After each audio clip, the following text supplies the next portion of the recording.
They called me the family ATM. Tonight, under the glittering lights of Manhattan, I'm the one holding all the cards. My name is Eleanor Vance, though that wasn't always my name. 3 years ago, I was Dorinda Blake, the forgotten daughter, the invisible wallet, the family shame. Tonight, I stand in my Tribeca penthouse, draped in black silk, watching the city pulse with life below me. The reflection in the floor-to-ceiling windows shows a woman I barely recognize. Strong, composed, untouchable. But the scars beneath this polished exterior tell a different story. A story that began on a night I'll never forget, at the Street. Regis, Boston, under crystal chandeliers that cost more than most people's homes. It was my parents' 30th wedding anniversary party. The ballroom was packed with Boston's elite, everyone dressed to impress, champagne flowing like water. I had spent weeks preparing for this night, not because I wanted to celebrate, but because I knew my presence was expected, required. My mother, Vivian, had made that abundantly clear in her 17 phone calls leading up to the event. I wore a simple navy dress, nothing flashy, nothing that would draw attention. I had learned long ago that in my family, being invisible was safer than being seen. The moment I stepped through those grand double doors, the music seemed to lower. Conversations paused mid-sentence. Eyes turned toward me, not with warmth or welcome, but with that familiar mixture of pity and contempt I had grown accustomed to. My father, Robert Blake, stood near the center of the room in his custom Tom Ford tuxedo, his face flushed with expensive whiskey and self-importance. When our eyes met, his expression shifted from surprise to something darker, disgust maybe, or was it fear? He raised his champagne glass high, and the room fell silent. Well. His voice boomed across the marble floors, echoing off the ornate ceiling. Look who decided to grace us with her presence. Dorinda, sweetheart, I didn't think you'd have the nerve to show your face here. After all, what would these good people think if they knew the truth about our little family leech? The laughter that followed was polite but cutting. My mother clutched her pearls, a practiced gesture of embarrassment she had perfected over the years. Robert, please, she said, but her voice carried no real protest. Just the theatrical concern of someone playing a role. She turned to the woman beside her, Mrs. Caldwell from the country club, and stage whispered just loud enough for me to hear, "She's always been so difficult. I suppose she's here to ask for money again. It's really quite mortifying." My brother, Brandon, appeared at my father's elbow, smirking behind his own glass of champagne. At 32, he still carried himself with the arrogance of someone who had never worked a real day in his life. Careful. "Sis," he called out, his voice dripping with mockery. "Try not to break anything expensive. Oh wait, you can't afford to replace it anyway, can you?" My sister, Chloe, was more subtle in her cruelty. She simply turned her back, laughing with her cluster of equally superficial friends, occasionally glancing over her shoulder to ensure I saw her dismissal. I heard fragments of their conversation. "Can you believe she actually came? I'd die of shame if I were her. Such a burden on the family." I stood there, my fingers wrapped around a wine glass so tightly I thought it might shatter. Every instinct screamed at me to run, to disappear like I always had before. But something was different that night. Maybe it was the way my father's eyes gleamed with satisfaction at my humiliation. Maybe it was the realization that no matter what I did, no matter how much I gave, I would always be nothing to them. Just a wallet with legs, a means to an end. I set the wine glass down on the nearest table with enough force that the crystals sang out, a sharp note that cut through the ambient chatter. The sound made several people jump. I looked at each of them, my father, my mother, my siblings, these people who shared my blood but had never shared their love. Then I turned on my heel and walked out, my footsteps echoing like thunder on that pristine marble floor. Behind me, I heard my father's laughter resume, relief evident in his voice. He thought he had won. He thought I was broken. What he didn't know, what none of them knew, was that the game had just begun. And this time, I held all the cards. The drive back to my apartment in the South End felt surreal. The city lights blurred past my windows as I navigated the familiar streets, my hands steady on the wheel despite the storm raging inside me. I didn't cry. I had run out of tears years ago. Instead, I felt something cold and crystalline forming in my chest. Clarity, purpose. The kind of determination that comes when you've finally reached your breaking point and discovered that instead of shattering, you've turned to steel. My apartment was small, a one-bedroom in a renovated brownstone that I had paid for myself. Every stick of furniture, every book on the shelf, every piece of art on the walls had been earned through my own work. It was modest compared to my family's ostentatious lifestyle, but it was mine. That had always been the difference between us. They took, I built. I went straight to my bedroom and pulled out the lockbox I kept hidden in the back of my closet. Inside was a thick manila folder labeled Libra, the scales of justice. How fitting. I had been documenting everything for years, never quite sure what I would do with the information, but some instinct had told me to keep records. Bank statements, emails, text messages, recorded phone calls, contracts signed in my name, property deeds, a complete financial autopsy of my family's parasitic relationship with my money. It had started small, a loan here, a favor there. My father needed help with a business investment. My mother's credit cards were maxed out. Brandon's restaurant venture needed capital. Chloe's study abroad program wasn't fully funded. Every request came wrapped in guilt and obligation. Family helps family, they would say. Blood is thicker than water. What they never mentioned was that the full saying is actually the blood of the covenant is thicker than the water of the womb, chosen bonds over biological ones. I should have remembered that sooner. Over the years, I had transferred hundreds of thousands of dollars to them. At first, I told myself it was temporary. They would pay me back. But repayment never came. Instead, the requests grew larger, more frequent, more demanding. When I started my consulting firm 5 years ago, they saw it as their personal bank account. My father convinced me to put the Cape Cod beach house in my company's name for tax purposes. My mother had me co-sign loans she had no intention of repaying. Brandon used my business credit to fund his failed ventures, leaving me with the debt when they collapsed. Chloe forged my signature on scholarship applications, claiming financial hardship while driving a BMW I had unknowingly financed. The worst part wasn't the money. It was the realization that they saw me as nothing more than a resource to be exploited. At family gatherings, they would parade me around when it suited them, introducing me to potential investors as our brilliant daughter, the businesswoman. But behind closed doors, I was the family embarrassment, the unmarried daughter who focused too much on work, the one who didn't understand the importance of family. I opened the Libra folder and began making phone calls. It was past midnight, but the people I needed to reach were the kind who answered calls at any hour if the money was right. My first call was to Marcus Thorne, a lawyer I had met through a business colleague. Marcus had a reputation for being ruthless, efficient, and expensive. Perfect for what I needed. Eleanor, his smooth voice answered on the second ring. I was wondering when you'd call. You were expecting this? Let's just say I've been watching your family's financial activities with interest, particularly how they've been using your assets. I take it the anniversary party didn't go well? I let out a breath I didn't know I was holding. It went exactly as I expected, which is why I'm ready to move forward. I'll have preliminary documents ready by morning. We'll start with the immediate assets, then work our way through the complex holdings. Eleanor, I need you to be certain about this. Once we start, there's no going back. Your family will fight. It won't be pretty. Marcus, I said, my voice steady and cold. Pretty is not what I'm after. Justice is. Can you do this? With pleasure. The next morning, while my family was likely still recovering from their champagne hangovers, I was in Marcus's downtown office, signing documents that would change everything. We started with the anniversary party itself. Every vendor, every service provider, every element of that ostentatious celebration had been booked through my business accounts without my explicit permission. My father had simply assumed I would pay for it, as I always had. This time, I didn't. Marcus made the calls himself, speaking in that calm, authoritative tone that brooked no argument. Hotel reservations canceled, catering contracts voided, the string quartet released from their obligation. Even the elaborate flower arrangements were returned to the vendor. Each cancellation came with a demand for immediate payment from the Blake family directly, along with cancellation fees that I was no longer covering. I watched Marcus work with a sense of grim satisfaction. This wasn't about the money. This was about sending a message. You don't get to treat people as disposable and expect no consequences. The calls started around noon. First my mother, her voice high and panicked on the voicemail she left. Dorinda, what have you done?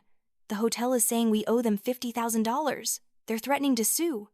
Call me back immediately. I deleted it without listening to the whole message. Then Brandon, his text messages a mixture of threats and desperate pleas.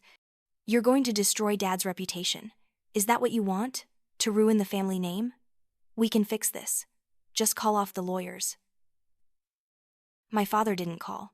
he showed up. I was still in Marcus's office when the receptionist buzzed through. "Miss Blake, there's a Robert Blake here demanding to see you. He's quite agitated." Marcus raised an eyebrow. "Want me to have security remove him?" "No," I said, standing up and smoothing down my pencil skirt. "I'll see him, but you're coming with me." My father looked like he had aged 10 years overnight. His expensive suit was rumpled, his usually perfectly coiffed hair disheveled. When he saw me, his face went from red to purple. "What the hell do you think you're doing?" he roared, apparently forgetting we were in a law office. "You've embarrassed me in front of everyone. Do you know how many calls I've gotten this morning?" "I imagine quite a few," I said calmly, "considering you booked an elaborate party using my money without my permission." "Your money?" He practically spat the words. "Everything you have because of this family, because of the name we gave you, because of the connections I provided." Marcus stepped forward, his presence immediately commanding attention. "Mr. Blake, I'm going to have to ask you to lower your voice. And for the record, every asset Miss Blake possesses was earned through her own business acumen. Your contributions to her success are, shall we say, negligible." My father's eyes narrowed as he took in Marcus's expensive suit and confident demeanor. "Who the hell are you?" "Marcus Thorne, Miss Blake's legal counsel, and the person who will be handling all future communications between Miss Blake and your family. Now, if you'll excuse us, we have work to do. The receptionist will provide you with my contact information on your way out. I'm not going anywhere until my daughter sees reason." "Your daughter," Marcus said, his voice dropping to something dangerous, "is standing right in front of you, making the most reasonable decision of her life. Security will show you out if necessary." I watched my father struggle with the realization that he had no power here. In this building, in this moment, he was just another angry man making demands he had no right to make. He turned to me one last time, his expression shifting from anger to something that might have been desperation. "Dorinda, please, think about what you're doing. Think about the family." "I have thought about it," I said quietly, "for years. And I've realized that I've never been part of your family. Just a resource you could drain. That ends now." After he left, I sat down heavily in one of Marcus's leather chairs, my hands shaking slightly. Marcus poured 2 glasses of scotch from his bar and handed me one. "That was well handled," he said. "It didn't feel like it." It never does." "But Eleanor, we're just getting started. Your father showing up here tells me they're desperate. That's when people get dangerous. I need to show you something." He pulled up a series of documents on his computer. "I had my forensic accountant go through the preliminary files you provided. It's worse than you thought. The Cape Cod property isn't just in your company name. Your family has been using it as collateral for loans. Multiple loans. They've essentially leveraged your asset to fund their lifestyle. If any of those loans default, you're liable." My stomach dropped. "How much?" "Close to $2 million. The number hung in the air between us like a physical weight. $2 million in debt that I knew nothing about, secured against property that was legally mine but that I had foolishly allowed my family to use freely. This wasn't just exploitation. This was fraud." "There's more," Marcus continued, pulling up another file. "Your brother's restaurant? The one that failed last year? The investors who lost money? They're preparing to sue. And guess whose name is on the incorporation documents as a primary stakeholder?" "Mine," I whispered. "Yours. Brandon forged your signature on multiple documents. Same with your sister and her study abroad program. She claimed you as her financial sponsor for a program that cost $60,000, then pocketed the actual scholarship money she received. The university is now demanding repayment of the difference, and they're coming after you because your name is on the sponsorship forms." I felt like I was drowning. How had I let this happen? How had I been so blind? "Eleanor," Marcus said gently, "you need to understand something. None of this is your fault. You were systematically manipulated and defrauded by people who were supposed to protect you. But now that we know the extent of it, we can fight back. And we will win." "How?" "We freeze everything. Every account, every asset, every line of credit that bears your name. We file fraud charges where applicable. We demand full financial transparency from your family.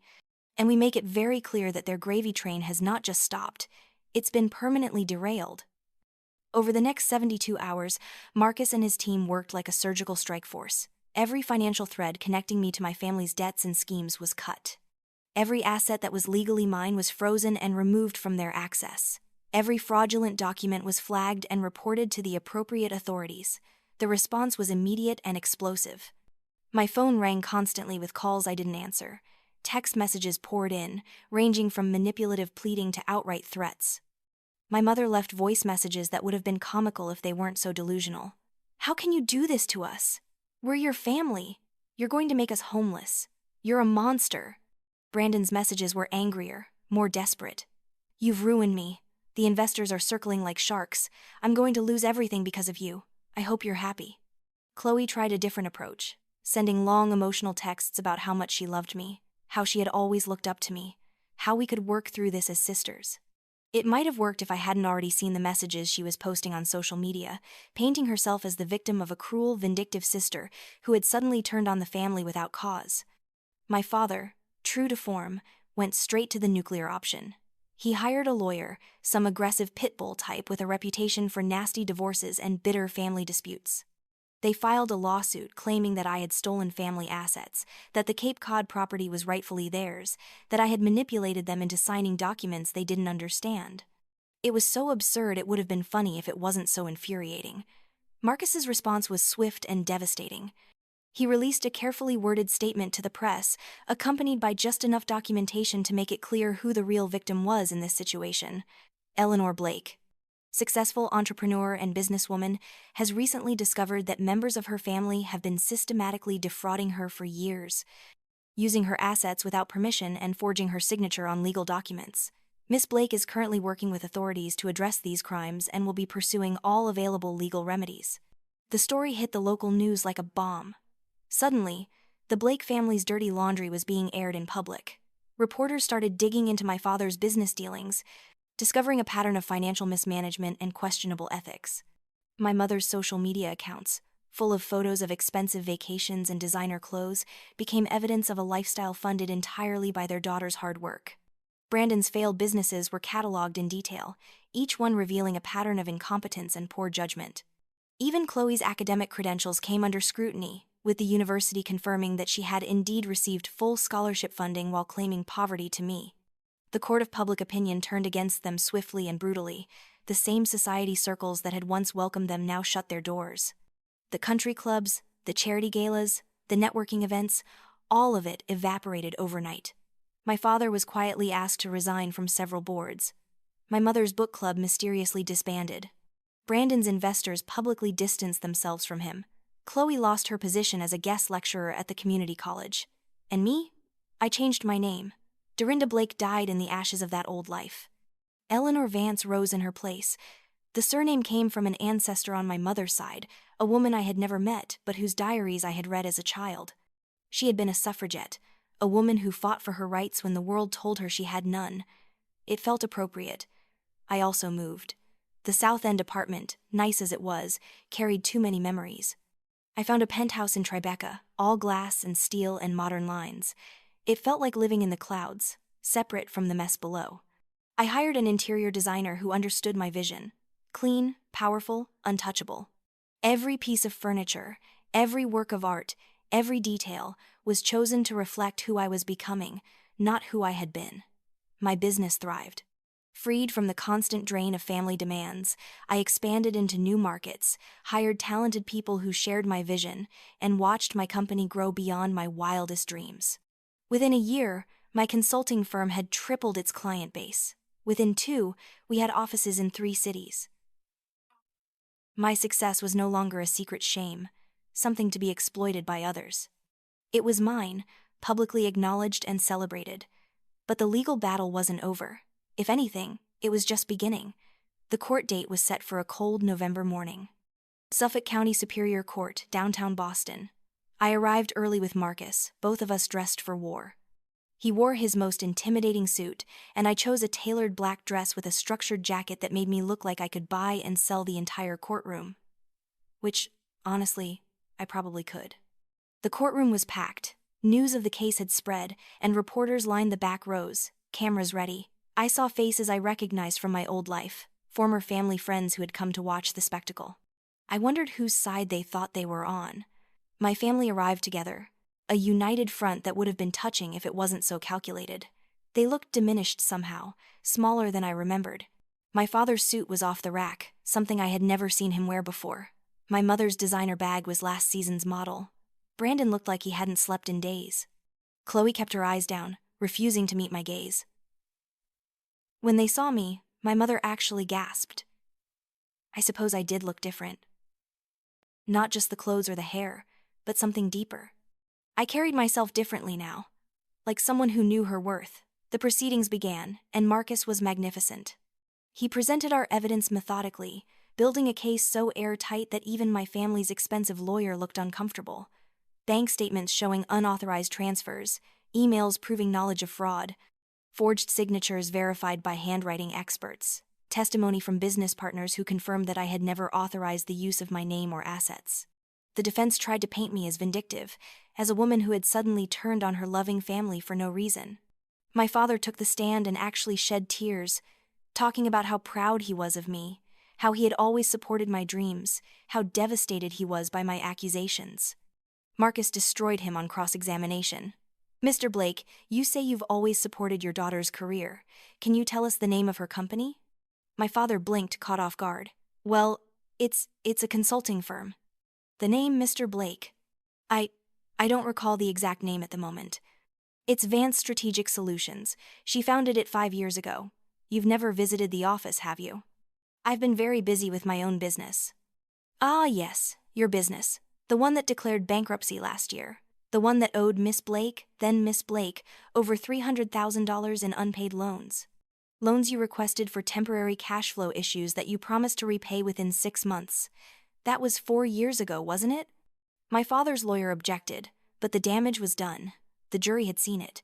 The man on the stand didn't know basic facts about his own daughter's life, but he had no problem taking her money. The trial lasted 3 days. 3 days of watching my family's facade crack and crumble. 3 days of dirty secrets aired in public. 3 days of my mother's theatrical sobbing, my father's indignant denials, Brandon's weak excuses, and Chloe's sullen silence. On the afternoon of the 3rd day, the judge delivered his ruling. I remember standing as he entered, the rustle of clothing, the scrape of chairs. The courtroom fell silent. I've reviewed all the evidence presented in this case, he began, his voice carrying the weight of authority. And I find the testimony and documentation provided by the plaintiff to be compelling and credible. It is clear to this court that Eleanor Vance, formerly Dorinda Blake, has been the victim of systematic financial abuse and fraud perpetrated by members of her own family. I heard my mother make a small sound of distress. My father sat rigid, his hands clenched on the table in front of him. The judge continued, "Therefore, I am ordering the following.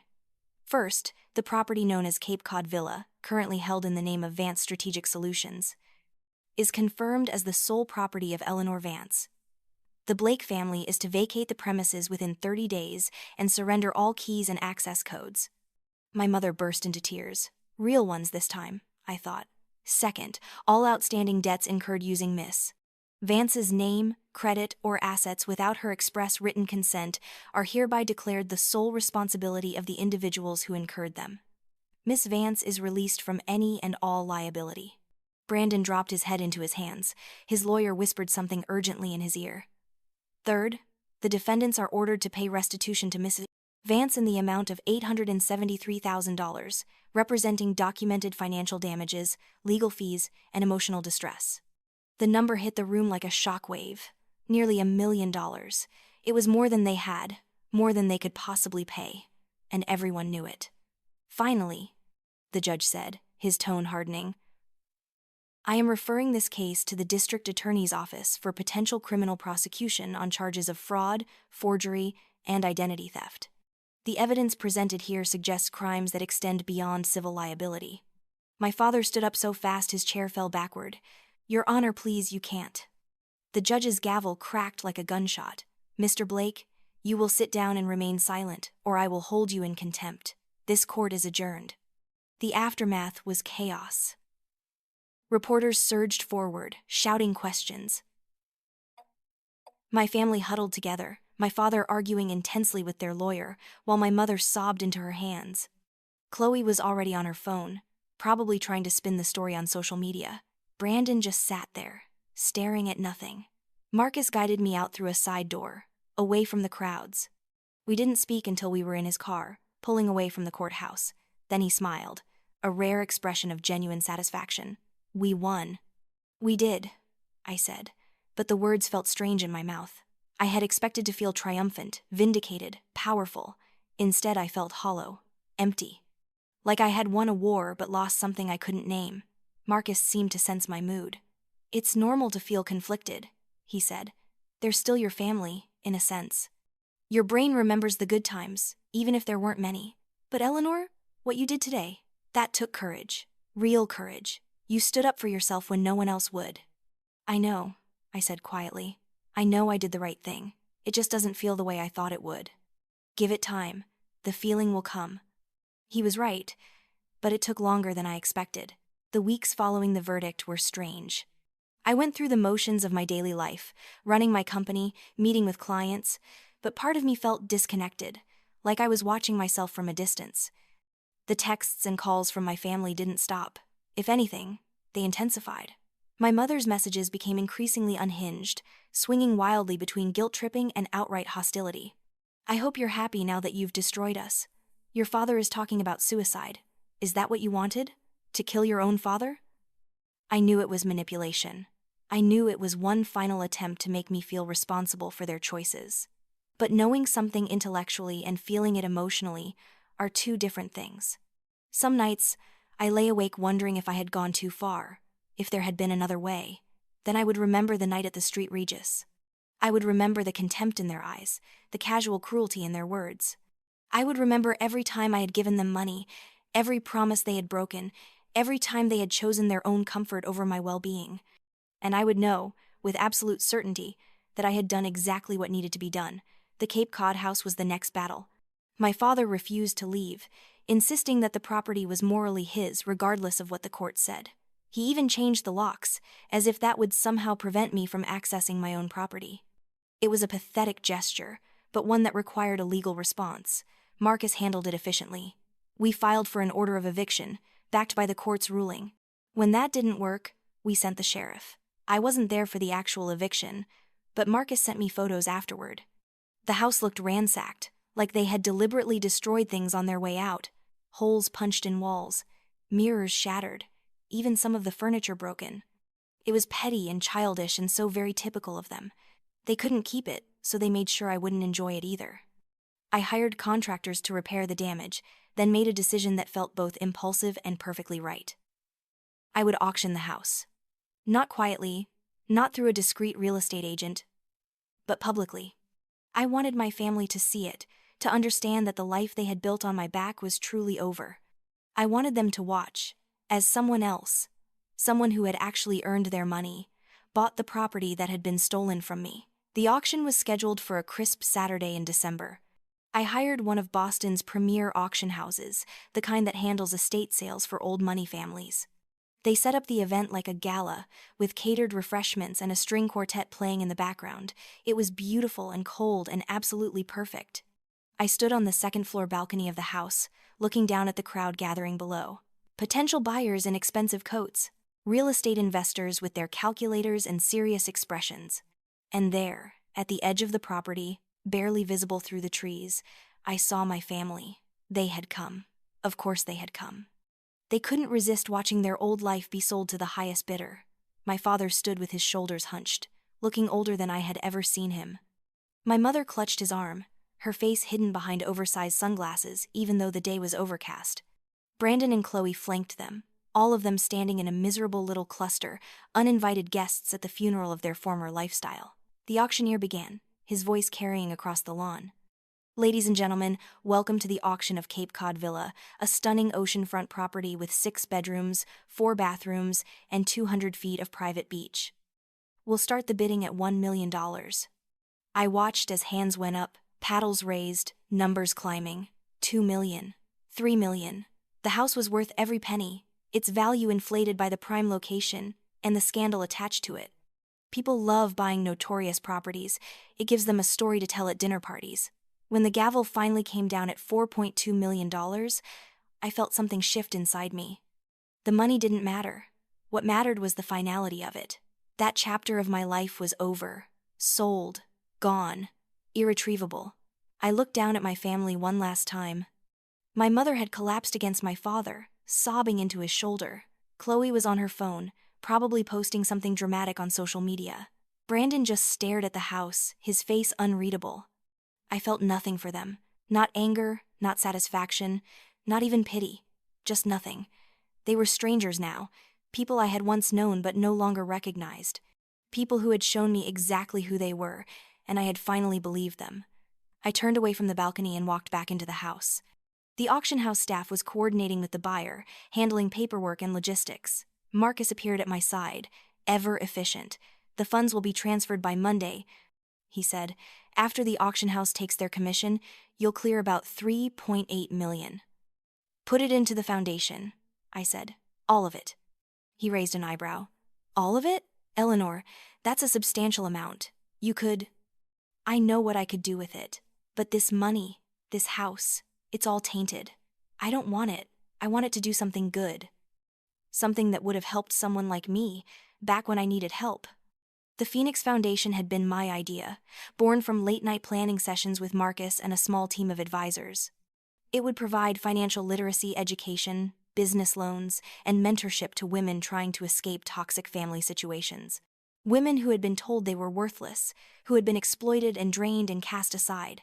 Women who needed someone to believe in them when no one else would. The foundation launched in January, with a gala event that drew coverage from every major news outlet in Boston. I wore a scarlet dress, the color of rebirth and defiance. I gave a speech that I had written and rewritten a dozen times, trying to find the right words to explain what I was doing and why. "My name is Eleanor Vance," I began, looking out at the crowd of supporters, donors, and media. "Some of you may know me from recent news coverage. Some may know me from my business. But what you probably don't know is that I spent most of my life believing I was worthless, that my value lay solely in what I could provide to others. That my needs, my dreams, my very self were secondary to the demands of people who claimed to love me but only wanted to use me." I could feel the room's attention focused on me, hundreds of eyes watching, waiting. I'm not here tonight to dwell on the past. I'm here because of the future. The Phoenix Foundation exists for every woman who has ever been told she's not enough, who has been exploited by family, partners, or anyone who claimed to care for her while treating her as nothing more than a resource. We're here to say, you are enough. You deserve better. And we will help you build a life on your own terms. The applause was thunderous. People stood, some with tears in their eyes. I saw women nodding, recognizing themselves in my story. I saw men looking uncomfortable, perhaps recognizing the harm they or others had done. It was raw and real, and exactly what I needed it to be. After the speeches, after the networking and the handshakes and the promises of support, I found myself alone for a moment on the venue's rooftop terrace. The city sprawled below me, lights twinkling in the winter darkness. I felt someone approach and turned to see a young woman, maybe 25, with nervous eyes and a determined set to her jaw. "Miss Vance?" she said hesitantly. "I'm sorry to intrude, but I wanted to thank you. I saw your speech and I needed you to know that it meant something. I've been trying to leave a bad situation for months, and tonight, hearing you talk, it gave me the courage to actually do it." I felt something warm unfold in my chest, melting the ice that had been there for so long. "What's your name?" I asked. Sarah Chen." "Sarah, do you have a safe place to go tonight?" She nodded. "My friend's apartment. But after that, I don't know. I don't have much saved, and my family, they control everything."